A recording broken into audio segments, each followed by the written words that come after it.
ক্ষমতায় এসেছে একজন সুদখোর জঙ্গি নেতা ইউনূস। তার আমলে তো কেউ আন্দোলন করতেই পারছে না। 7 জুলাই থেকে 14 জুলাই পর্যন্ত আমাদের ছেলেমেয়েরা যে আন্দোলন করেছে বা 15 জুলাই পর্যন্ত আন্দোলন করেছে, কই তাদের উপরে টিয়ার গ্যাস মারা, সাউন্ড গ্রেনেড মারা, আমরা তো কিছুই করিনি। অথচ ওই দিন শেখ হাসিনা নিজেই গুলির নির্দেশ দেন। হেলিকপ্টার থেকে গুলির নির্দেশ হাসিনার। হেলিকপ্টার থেকে গুলির নির্দেশ দেন শেখ হাসিনা। এরা অনেকেই স্লোগান দিয়েছে আমাকে বিদায় দেওয়ার জন্য। আমার বিদায়ের পরে আজকে বাংলাদেশে কি অবস্থাটা আপনারা দেখেন। 2022 সালে সহিংসতার শিকার 9,764 নারী, মামলা হয়েছে 17,027টি। অথচ তখন শেখ হাসিনা প্রধানমন্ত্রী।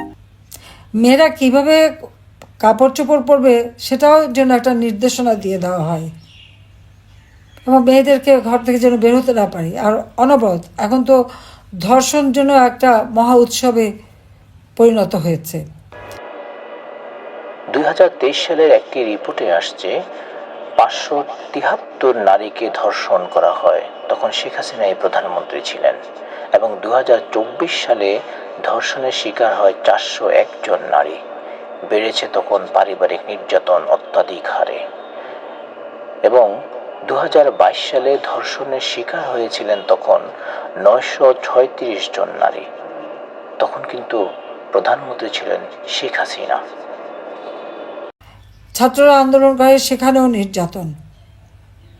আজকে আমাকে কেউ স্বৈরাচার বলে, তাহলে আপনার বিচার করে দেখেন তো স্বৈরাচারটা কে।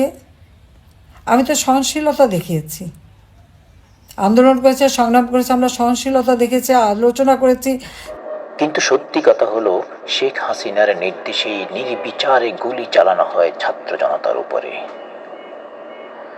ক্ষমতায় টিকে থাকতে অভ্যুত্থানের সময় ছাত্র জনতার উপর অতিরিক্ত বল প্রয়োগের সরাসরি নির্দেশ দিয়েছিলেন শেখ হাসিনা। ছাত্রদের সব দাবি মেনে নিয়েছে, দাবি মানার পরেও তাদের এক দফা। অর্থাৎ আমি আর রেহানা 15 আগস্ট তো আমরা দুটো বোন বেঁচে গিয়েছিলাম, কাজে আমাদের হত্যা না করা পর্যন্ত মনে হয় তাদের শান্তি ছিল না। যে আপনারা সোচ্চার হন এবং রুখে দাঁড়ান। এই অন্যায় অবিচারের হাত থেকে দেশকে মুক্ত করতে হবে, যা থেকে মুক্ত করতে হবে। আর যে লোকটা শুধু ক্ষুদ্র ঋণ দিয়ে মোটা অঙ্কের সুদ খেতে জানে, মেয়েরা কাজ করবে আর সেই টাকাটা সে সুদ হিসেবে কেড়ে নেবে, আর সেই সুদের টাকা দিয়ে তার বিলাসিতা, দেশে বিদেশে সম্পদ। পৃথিবীর এমন কোনো দেশ নেই যেখানে তার সম্পদ না আছে। আর শুধু দেশে তার সম্পদের অগাধ সম্পদ, আর দরিদ্রই থেকে যায়। আর এদের কাজটা কি? এরা দারিদ্র্যকে লালন পালন করে, কারণ দারিদ্র্য না থাকলে তাদের ক্ষুদ্র ঋণের ব্যবসা চলবে না, মোটা অঙ্কের সুদ খেতে পারবে না। এই সুদখোর জঙ্গি শাসক ইউনূস এর হাত থেকে দেশকে রক্ষা করতে হবে, নারী জাতির সম্ভ্রম রক্ষা করতে হবে, নারী জাতিকে রক্ষা করতে হবে এবং দেশকে এগিয়ে নিয়ে যেতে হবে।